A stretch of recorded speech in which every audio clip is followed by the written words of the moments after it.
Alright, so in the last video we talked about how to use Karger's algorithm to figure out a min-cut for a given graph most of the time, or some of the time.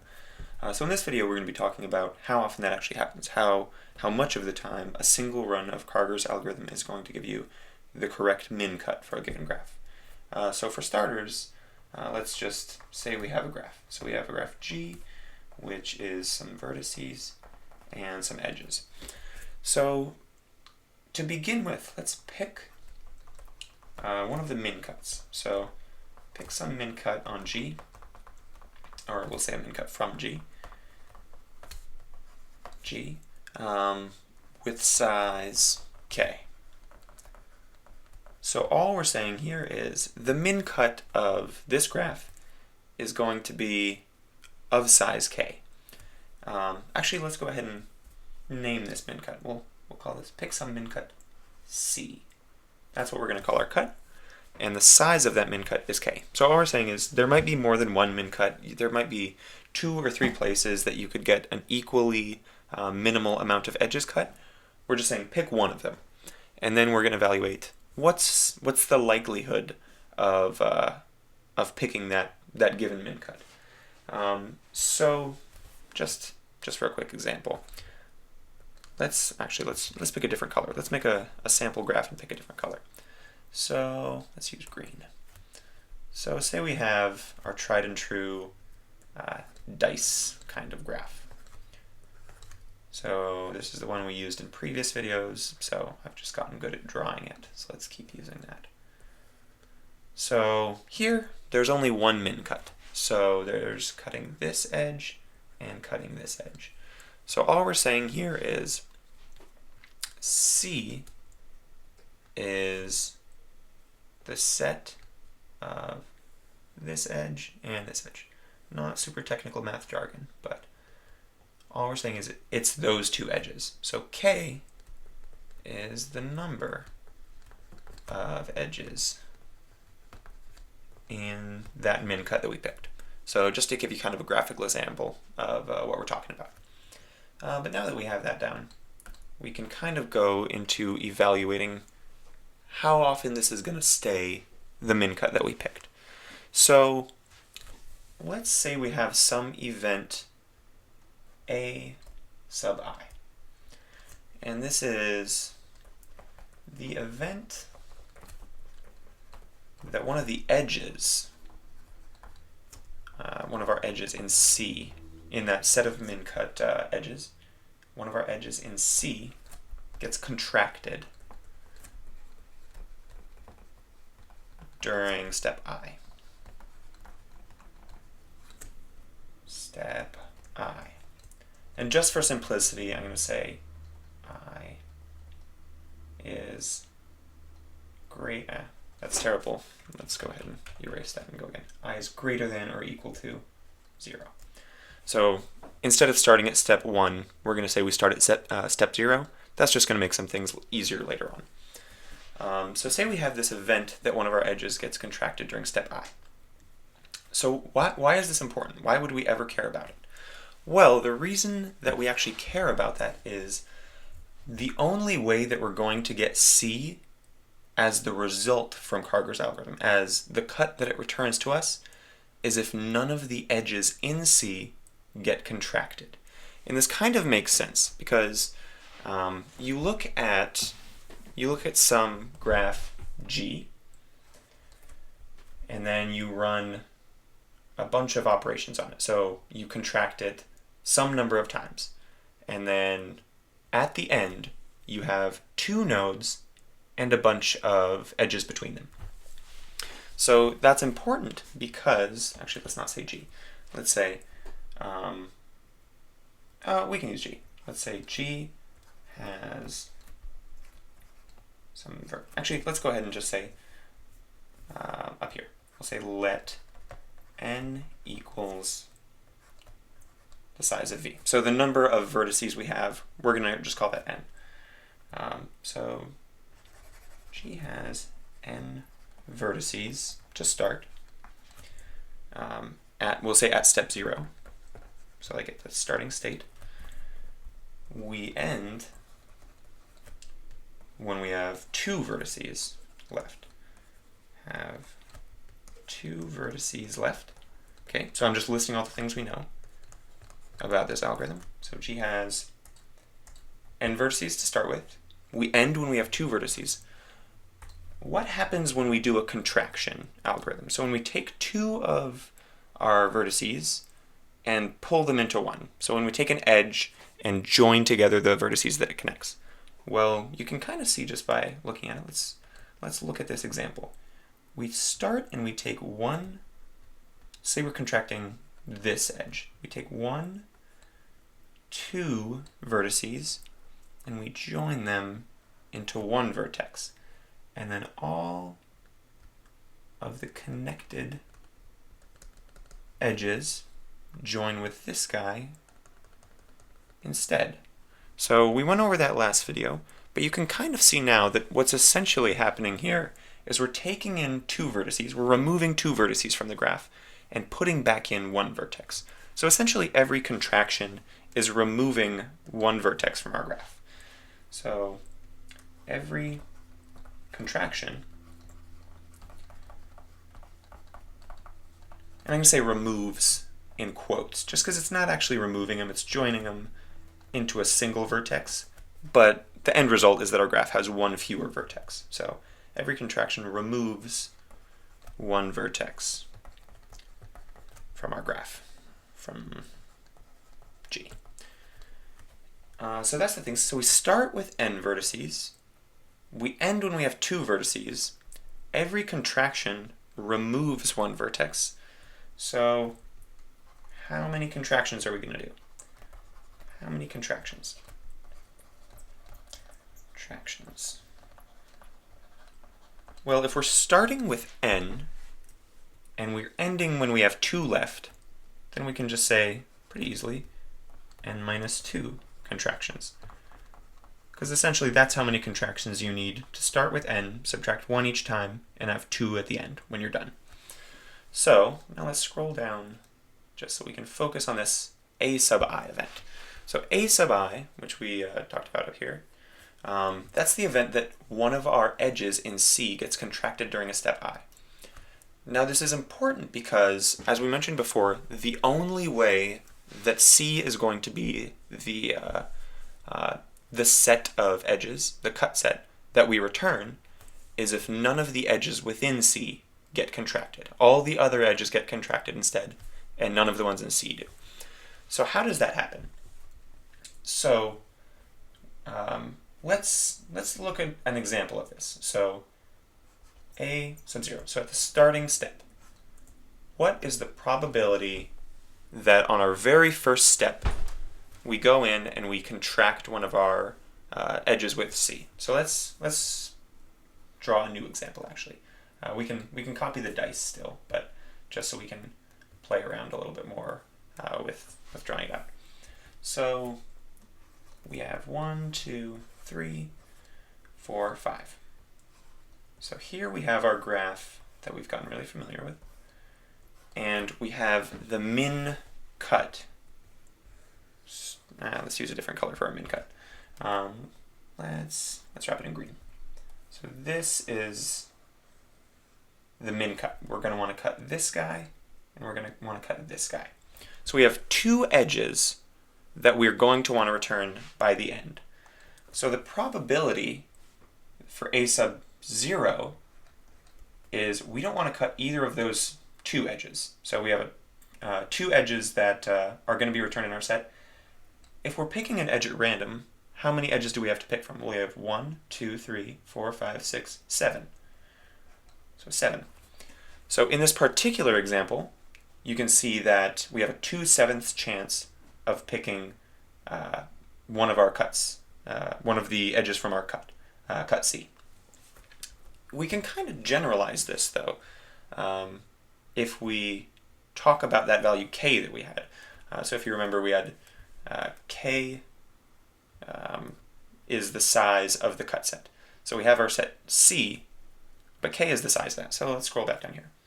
So k, in this example, is 2, because you can see we have 1, 2 edges that we need to cut. And the number of edges is the thing that we're using to restrict it. So here we said we have 2 out of 7 edges that we're picking. So the size of our edge set is that 7. We chose 7 because there are 7 possible edges you can pick from randomly. 2 of those are ones that we'd prefer not to have cut. So in general, probability at any given time, at a sub I, at some step, is however many edges you have, so k, in this case 2, over however many edges you have left during that step. So say we'd gone through and removed this guy. On the next turn, now we only have 1, 2, 3, 4, 5, 6 edges to choose from. So on that round, we'd have 2 out of 6. So before we continue further down this path, I want to handle this e sub I. So it seems like we could do something with this, but let's investigate if we can get a bound on this, just so we know the minimum or the maximum probability that we can expect for a given graph.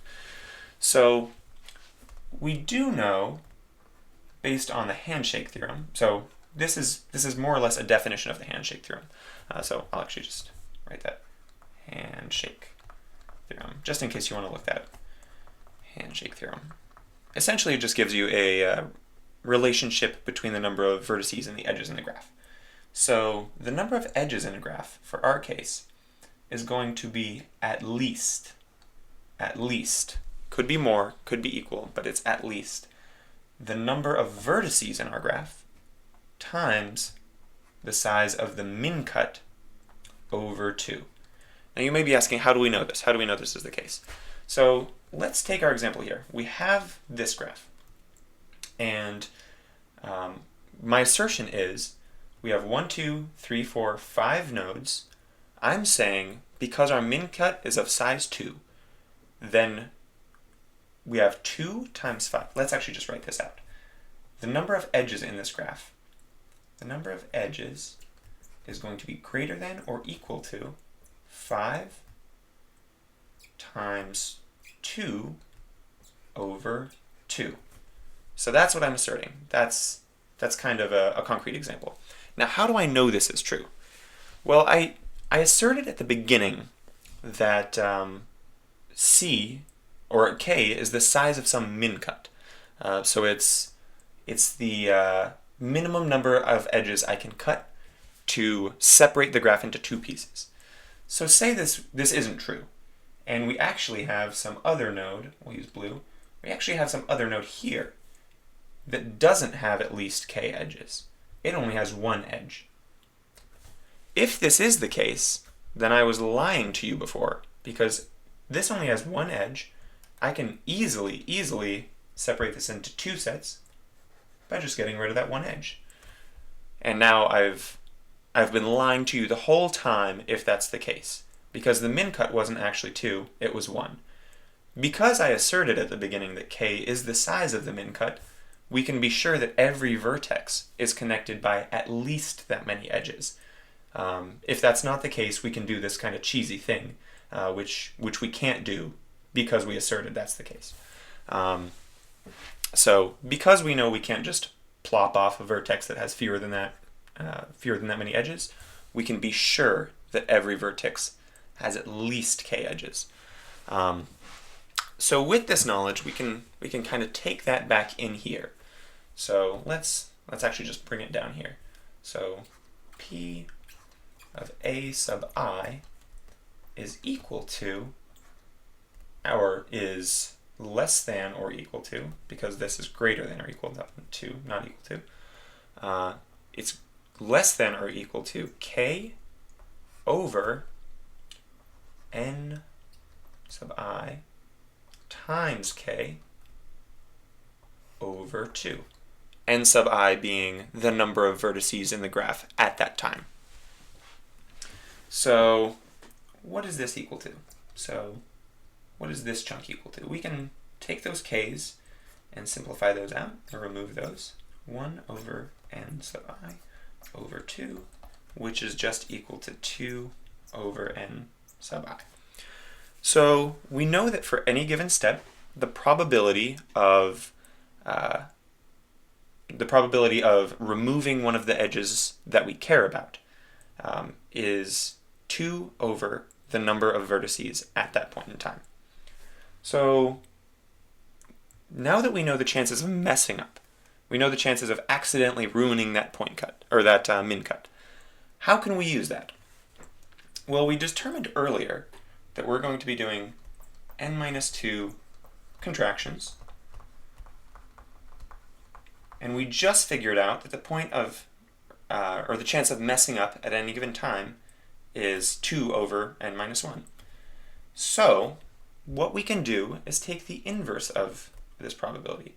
So the probability that we didn't mess up on a sub I is just 1 minus probability that we did mess up on a sub I. And for our case, because we know that that's 2 over n-1, we just get probability of 1 minus 2 over n sub I. I think I said n-1. It was supposed to be n sub I there. So we spoke earlier, and we're talking about how the only way that you'll actually get C back is if you go through all n-2 contractions and never contract one of your edges from C. So essentially, the C edges are the only ones you have left at the end. So what are the chances of that? Well, the chances of that are essentially the chances that you go n-2 rounds, so from 0 to n-3, n-3 because we're starting at 0 instead of 1, and the probability of not messing up, not contracting one of your min-cut edges at that point. So we can actually take this expression, which is the expression, let's actually just write this, let's annotate this, equals the chance of going all n-2 contractions without contracting an edge in C. An edge in C. And let's just remind ourselves, C is our min-cut set of edges. So that's the set of edges that is representing what we're going to cut in our min-cut. So this tells us the probability that that's going to happen. So what is this? Well, we just described above. So this is the same as the same product. I have 0 n-3 of 1 minus 2 over n sub I. So that makes sense. That's all well and good. What is n sub I? We've determined that it's the number of nodes left, or the number of vertices left in the graph after the ith step, or on the ith step. What is that number? Well, let's look at some examples. So step 0, because we're starting at 0. How many nodes are in the graph when we're starting? Well, we defined that actually. We said that's n. We said that's the number of vertices. So that's by definition. Step 1, we've gone through one contraction. So we have the n that we started with minus 1 that we just removed, the one that we just contracted, or the 2 we contracted together. Step 2, we have the n-1 from the previous step, and then we removed 1 more. So you can kind of see the pattern that this is going with. N sub I is equal to n minus I. And so if we take that and plug that in here, let's do another swoop layer and just rewrite this. So this is just the product. This is like sum, but product of 1 minus 2 over n minus I. So that looks kind of ugly. This isn't super intuitive. At least I don't know about you, but I personally have some trouble when I do 1 minus this. So I'm just going to go ahead and make that a little bit prettier. So let's simplify this one more time into the product over n minus 2 rounds of n minus I, so I'm just rewriting 1 in a very fancy way, n minus I times n minus I minus 2 over n minus I. And we can write that this is equivalent to the product from I equals 0 to n minus 3 of n minus I minus 2 over n minus I. So this product is still the exact same thing. This is still the chance that we go all the way without contracting an edge in C. So essentially the chance that we're returning our valid min cut as the result from Karger's algorithm. So let's go ahead and take this and see what this looks like when it's expanded. So we start at round 0 and we go all the way to n minus 3. So so we have n minus 0 minus 2 over n minus 2. We multiply that by n minus 1 minus 2 over n minus 2. We multiply that by n minus 2 minus 2 over, oh, I lied actually. This is n minus 0. This is n minus 1, because we're doing n minus I minus 2 over n minus I. So right here, I is 0, I is 1, and here we're going to be doing the same thing, n minus 2, and you can kind of see the way this goes. It goes on and on until we hit n minus 4 minus 2 over n minus 4. And then we get n minus our last one, n minus 3 minus 2 over n minus 3 in parentheses. So this is the whole product that we have. It's just stretched out. So we can go ahead and simplify these last ones a little bit. Everything's the same from there, but here we have n minus 4. So we have n minus n plus 4 minus 2, which we can simplify down to just 2. And then that's over n minus 4, which just becomes 4. Here we have kind of the same thing, n minus n plus 3 minus 2. So this gives us 1 over 3. And then here we have n minus 2 over n times n minus 3 over n minus 1. We're just simplifying out the whole product. We're taking all these multiple subtractions and just making them look a little bit simpler. Over n minus 2. Okay, so this is our full product. If you look at this, though, you see a kind of interesting pattern. This right here, all the way down to the end, this whole thing, we'll loop this around so it includes these guys, is just n minus 2 factorial. Right? That makes sense. So down here we almost have n factorial. We're just missing one more thing. So let's actually just take this whole thing, this whole equation, and multiply it by 1. We're going to write 1 a little fancy. So we're going to say times 2 times 2. So we rewrote this. Now we have to keep in mind our numerator is no longer n minus 2 factorial. It's n minus 2 factorial times 2. Times 2 over, now that we added that extra 2 in there, we can just write this whole bottom denominator portion, the product of all the denominators, as n factorial. So you may be looking at this and saying, something looks familiar about this, and you would be right. So we have the operation n choose m, and n choose m, it's essentially the binomial coefficient for two numbers. And the way we write that is n factorial over n minus m factorial m factorial. So this is the binomial coefficient. So you may be looking at this and saying, this seems really close to that, and you'd be right. So up here, we can rewrite this as n minus 2 factorial times 2 factorial, because the factorial of 2 is 2, over n factorial. Now do you see a little similarity between those two? If you do, you would be correct, because this is just n choose 2 to the negative 1. This is just 1 over n choose 2. So now we go all the way back.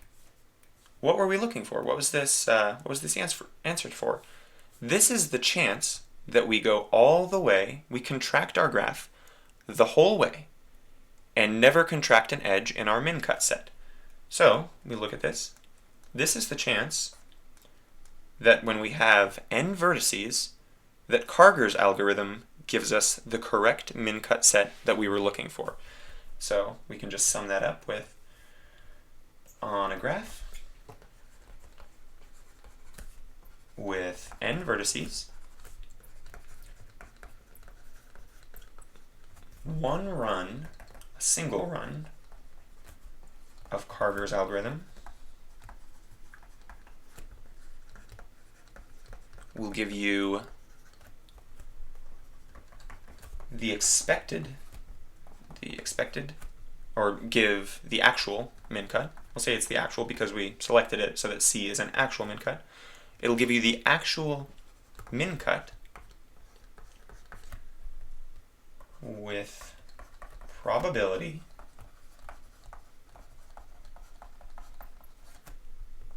n choose 2 to the negative 1. So this is the chance that Karger's gives us the right answer in a single run. So I was mentioning in the previous video, usually the way we do this is we do multiple runs. So we'll talk about that in a little bit, but this is just kind of a walkthrough of how to calculate the probability that a single run gives you the right min-cut, and that's what we just did.